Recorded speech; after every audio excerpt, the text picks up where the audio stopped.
సింగరేణిలో political heat పెరిగింది. గుర్తింపు సంఘం ఎన్నికల్లో గెలుపే లక్ష్యంగా పార్టీలు ముందుకు వెళ్తున్నాయి. కాసేపట్లో సింగరేణి ఎన్నికల ప్రచారం ముగియనుంది. ఎల్లుండి సింగరేణి కార్మిక సంఘాల గుర్తింపు ఎన్నికల పోలింగ్ జరగనుంది. అదే రోజు ఎన్నికల ఫలితాలు కూడా వెల్లడి కానున్నాయి. ఈసారి మొత్తం 39,748 మంది కార్మికులు సింగరేణి ఎన్నికల్లో ఓటు హక్కు వినియోగించుకోనున్నారు. ఇందుకోసం తెలంగాణ వ్యాప్తంగా 84 పోలింగ్ బూతులు ఏర్పాటు చేశారు. 12 కేంద్రాల్లో ఓట్ల లెక్కింపు జరగనుంది. ఇప్పటివరకు 6 సార్లు సింగరేణి కార్మిక సంఘాల గుర్తింపు ఎన్నికల పోలింగ్ జరిగింది. ఇప్పుడు 7వసారి ఎల్లుండి పోలింగ్ జరగబోతోంది. గత ఎన్నికల్లో 16 యూనియన్లు పోటీ చేయగా ఈసారి 13 కార్మిక సంఘాలు బరిలో నిలిచాయి.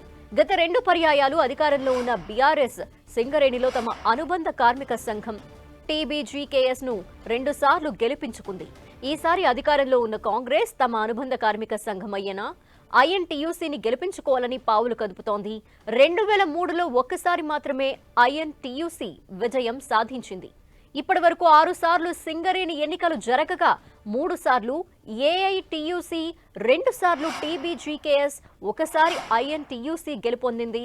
2019లోనే సింగరేణి యూనియన్ ఎన్నికలు జరగాల్సి ఉంది. అయితే కోవిడ్ కారణంతో ఆ సమయంలో ఎన్నికలు ఆలస్యమయ్యాయి.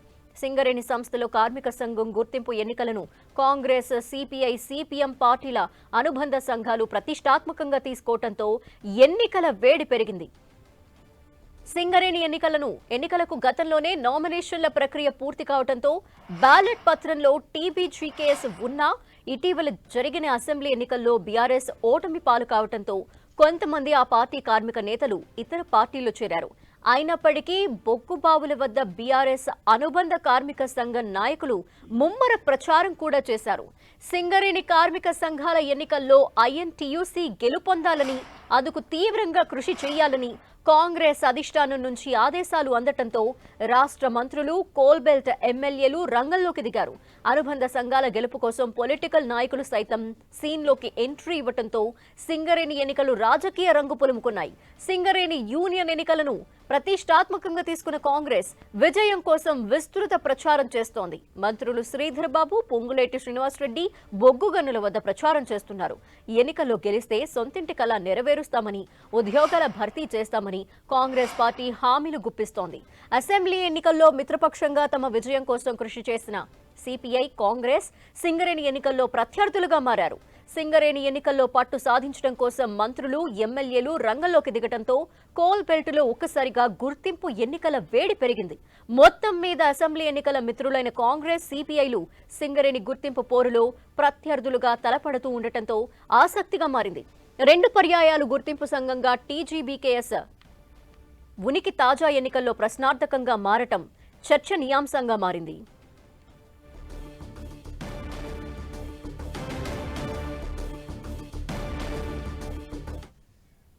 మరిన్ని డీటెయిల్స్ మా ప్రతినిధి సైదులు అందిస్తారు. సైదులు, ఎన్నికల ప్రచారానికి సంబంధించి టైం అయితే ముగిసిపోవచ్చింది. ఈ నేపథ్యంలో ప్రచారం ఎంతవరకు వచ్చింది? వివిధ పార్టీలకు సంబంధించిన నేతలు కూడా అక్కడ ఉన్నారు అని తెలుస్తోంది. ఏంటి పరిస్థితి? ఎస్ లక్ష్మి, సింగరేణి గుర్తింపు సంఘం ఎన్నికల ప్రచారానికి మరికొద్ది సేపట్లోనే తెరపడనుంది. ఇందుకు సంబంధించిన నేతలు మాత్రం రాష్ట్ర వ్యాప్తంగా ఉన్నటువంటి సింగరేణి కోల్ బెల్ట్ ప్రాంతాల్లో కూడా పెద్ద ఎత్తున కూడా ప్రచారాన్ని కొనసాగిస్తున్నారు. అధికార పార్టీకి సంబంధించినటువంటి మంత్రులు శ్రీధర్ బాబు కావచ్చు, అదేవిధంగా మంత్రి పొంగులేటి శ్రీనివాసరెడ్డి కూడా విస్తృతంగా పర్యటన కొనసాగిస్తూ ఐఎన్టీసీని విజయం పరంపర కొనసాగేలా కూడా ప్రచారాన్ని కొనసాగించడంతో పాటు కూడా కార్మికులకు పూర్తి స్థాయిలో హామీలు కూడా ఇస్తున్న పరిస్థితి ఉంది. అదే స్థాయిలో ఏఐటీసీకి సంబంధించినటువంటి నేతలు కూడా ప్రచారం కొనసాగిస్తున్నారు. సిపిఎం అనుబంధ సంఘం ఉన్న సిఐటి కూడా తమ నేతలు ప్రచారాన్ని గేట్ మీటింగులు పెట్టి తమ అభ్యర్థులు అంటే తమ సంఘానికి ఎందుకు మద్దతు ఇవ్వాలి, ఎందుకు గుర్తింపు సంఘం వస్తే ఏంటి ప్రయోజనం, సింగరేణిని ఎలా కాపాడుకోవాలి, ప్రైవేటీకరణకు వ్యతిరేకంగా ఎలా ఉద్యమించాలన్న అంశం మీద కూడా అటు ఏఐటీసీ కావచ్చు, సిఐటియు, బీకేఎంఎస్ కూడా పెద్ద ఎత్తున కూడా గేట్ మీటింగ్ లో ప్రచారాన్ని సభలు నిర్వహిస్తున్న పరిస్థితి. మరికొద్ది సేపట్లో ఈ ప్రచారాన్ని కూడా తెరపడనుంది. 27వ తారీఖున ఉదయం నుంచి కూడా పోలింగ్ ప్రక్రియ కొనసాగుంది. పోలింగ్ ప్రక్రియ అదే రోజు సాయంత్రం కూడా ఫలితాలు వెలువడే అవకాశం ఉంది. మొత్తంగా 39,748 మంది కార్మికులు తమ ఓటు హక్కును వినియోగించుకోనున్నారు. ఇందుకు సంబంధించి పెద్ద మొత్తంగా 87 అంటే దాదాపుగా 72 బాక్సుల్ని పోలింగ్ కేంద్రం రోజు కూడా ఏర్పాటు చేశారు. 124 మంది ఎన్నికల అధికారులను కూడా ఇప్పటికే ఏర్పాటు చేశారు. దీనికి సంబంధించి చూసుకున్నట్లయితే గత ఎన్నికల్లో మొత్తం 16 సంఘాలు అంటే పోటీలో దిగాయి. ఈసారి మాత్రం కూడా 13 సంఘాలు మాత్రమే ఎన్నికల బరిలో నిలిచాయి. 3 సంఘాలు అసలు బరిలో లేవు. అయితే మొత్తం జరిగినటువంటి ఇప్పటి వరకు జరిగినటువంటి సింగరేణికి సంబంధించి మనం చూసుకుంటే 98 నుంచి ఇప్పటి వరకు కూడా 6 సార్లు కూడా ఎన్నికలు జరిగాయి. ఇప్పుడు 7వసారి ఎన్నిక జరగబోతుంది. ఈ పోలింగ్ కి సంబంధించి కూడా గత 2 సార్లు కూడా టీపీజీకేఎస్ అధికార గుర్తింపు సంఘంగా ఉంది. అది టీఆర్ఎస్ అంటే బీఆర్ఎస్ పార్టీ అనుబంధ సంఘంగా కొనసాగింది. గతంలో 3 సార్లు కూడా ఏఐటీసీ సిపిఐ పార్టీ అనుబంధ సంఘంగా ఉన్న ఏఐటీసీ కార్మిక సంఘం 3 సార్లు విజయం సాధించింది. 2003లో మాత్రమే ఐఎన్టీసీ ఒకసారి విజయం సాధించిన పరిస్థితి ఉంది. ఈసారి సార్వత్రిక ఎన్నికల్లో మాత్రం సిపిఐ కాంగ్రెస్ ఇద్దరు కూడా కలిసి ఎన్నికల్లో ప్రచారాన్ని కొనసాగించారు. ఇప్పుడు మాత్రం సింగరేణి గుర్తింపు సంఘానికి వచ్చేటాలకే ఇద్దరు కూడా నువ్వా నేను అన్నట్టుగా తలపడుతున్న పరిస్థితి అయితే ఉంది. అధికార పార్టీకి సంబంధించినటువంటి గుర్తింపు సంఘం విజయం సాధిస్తే కార్మికుల సమస్యలు పరిష్కారం అవుతాయి. నేరుగా యాజమాన్యాలతో మాట్లాడి అలవెన్సులు కావచ్చు, డిపెండెంట్ ఉద్యోగాలకు సంబంధించిన అంశాలు కావచ్చు, ఇంటి స్థలాలకు సంబంధించినవి, రుణాలకు సంబంధించిన అంశాల్లో చాలా క్లియర్ గా హామీ ఇస్తున్న పరిస్థితి అయితే అధికార పార్టీకి సంబంధించిన నేతలు అయితే చెప్తున్నారు. మంత్రులు కూడా హామీలు ఇస్తున్న పరిస్థితి ఉంది. సింగరేణి బెల్ట్ లోని 7 జిల్లాల్లోనే 11 నియోజకవర్గాల్లో కూడా పెద్ద ఎత్తున ప్రచారాన్ని కొనసాగించారు. మొత్తం హామీల వర్షం కురిపించారు. కార్మికులతో గేట్ మీటింగులు పెట్టి విందులు వినోదాలను కూడా ఏర్పాటు చేసి ఈసారి ఎలాగైనా కూడా కాంగ్రెస్ పార్టీకి అనుబంధ సంఘం ఉన్న ఐఎన్టీసీ విజయం సాధించాలని కూడా ప్రయత్నం చేస్తుంది.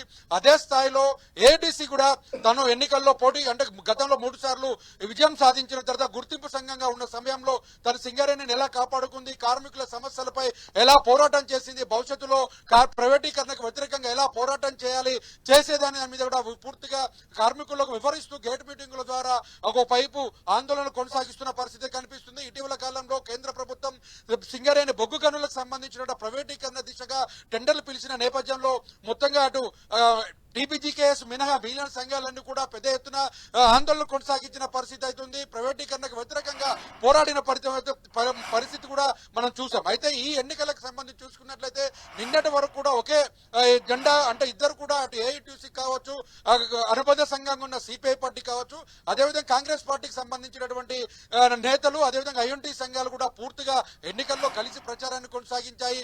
ఉమ్మడి ఖమ్మం జిల్లాలో సంబంధించి చూసుకున్నట్లయితే ఉమ్మడి ఖమ్మం జిల్లాలో మొత్తం 16 కేంద్రాలలో కూడా పోలింగ్ ప్రక్రియ కొనసాగనుంది. ఖమ్మం జిల్లాలో 3 పోలింగ్ కేంద్రాలు, అదేవిధంగా 13 ఖమ్మం జిల్లాలో పోలింగ్ కేంద్రాలను కూడా ఏర్పాటు చేస్తున్నారు. మావోయిస్టు ప్రభావిత ప్రాంతం కావడంతోనూ అటు పోలీసులు భారీ బందోబస్తును కూడా ఏర్పాటు చేశారు. ఎక్కడ ఎలాంటి అవాంఛనీయ సంఘటనలు జరగకుండా ఉండేందుకు కూడా ప్రచారానికి ఒక రోజు ముందే తెరవేశారు పరిస్థితి అయితే ఉంది. మరి కొద్దిసేపట్లోనే ప్రచారానికి తెరవేస్తారు. తెరవేసిన తర్వాత అభ్యర్థులు అంటే మొత్తంగా గుర్తింపు సంఘానికి సంబంధించినటువంటి నేతలు తమ గుర్తింపు సంఘం ఎందుకు ఇవ్వాలి అన్న దాని మీద కూడా కార్యకర్తల్లో అదేవిధంగా కార్మికుల్లో కూడా పెద్ద ఎత్తున చర్చలు కొనసాగించారు. గత 2 ఎన్నికల్లో కూడా టీపీజీకేఎస్ అధికార గుర్తింపు సంఘంగా ఉంది. ఈసారి మాత్రం సార్వత్రిక ఎన్నికల్లో ఓటమి పాలైన తర్వాత టీపీజీకేఎస్ ఎన్నికల్లో పోటీ చేయడం లేదని చెప్పడంతో టీపీజీకేఎస్ రాష్ట్ర అధ్యక్షుడిగా ఉన్నటువంటి వెంకట్రావు కావచ్చు, గౌరవ అధ్యక్షులు వీరంతా కూడా కాంగ్రెస్ అంటే మొత్తం టీపీజీకేఎస్ బీఆర్ఎస్ పార్టీకి టీపీజీకేఎస్ కు రాజీనామా చేసి ఐఎన్టీసీలో కాంగ్రెస్ పార్టీలో అనుబంధ సంఘంగా ఉన్న ఐఎన్టీసీలో చేరారు. దీంతో నిన్న 2 పర్యాయాలు కూడా గుర్తింపు సంఘంగా ఉన్నటువంటి టీపీజీకేఎస్ ఈ ఎన్నికల్లో మాత్రం చాలా ప్రశ్నార్థకంగా మారిందని చెప్పుకోవచ్చు. మనకు ఒకవైపు గుర్తింపు సంఘంగా పోటీ చేయడం లేదని చెప్తూనే మరోసారి ఎన్నికల్లో ప్రచార బరిలోకి దిగడంతో గందరగోళ పరిస్థితి నెలకొంది. ఒకవైపు ఏఐటీసీ ఐఎన్టీసీ మధ్యనే ఈ పోలింగ్ అంటే మొత్తం గుర్తింపు సంఘం ఎన్నికల్లో మాత్రం హోరాహోరీ పోరు ప్రచారాన్ని కొనసాగిస్తున్నారు. మొత్తం ఈ ప్రచారానికి సంబంధించిన నేపథ్యంలో ఒక్కసారిగా ఎవరి వైపు ఓటు వేయాలి, అటు కార్మిక సంఘం కార్మికులకు అండగా ఉండేటువంటి ఏఐటీసీకి వేయాలా, లేక అధికార పార్టీకి అనుబంధ సంఘంగా ఉన్న ఐఎన్టీసీకి ఓటు వేస్తే కార్మికులు లాభం జరుగుతుందన్న దాని మీద కార్మికులు ఆలోచనలో పడ్డారు. మొత్తంగా అయితే సార్వత్రిక ఎన్నికలకు ఏమాత్రం తీసుకోని విధంగా సింగరేణి గుర్తింపు ఎన్నికలకు రాష్ట్ర ప్రభుత్వం ప్రతిష్టాత్మకంగా తీసుకొని పోలింగ్ ప్రక్రియకి సర్వం సిద్ధం చేసింది. ఈసారి ఎలాగైనా 2003లో ఎలాంటి ఫలితాలు వచ్చినా అదే ఫలితాలు కూడా ఈసారి రాబట్టేందుకు మొత్తం అధికార పార్టీ నేతలు సమాయత్తమవుతున్న పరిస్థితి అవుతుంది. Lakshmi, thank you Saidulu.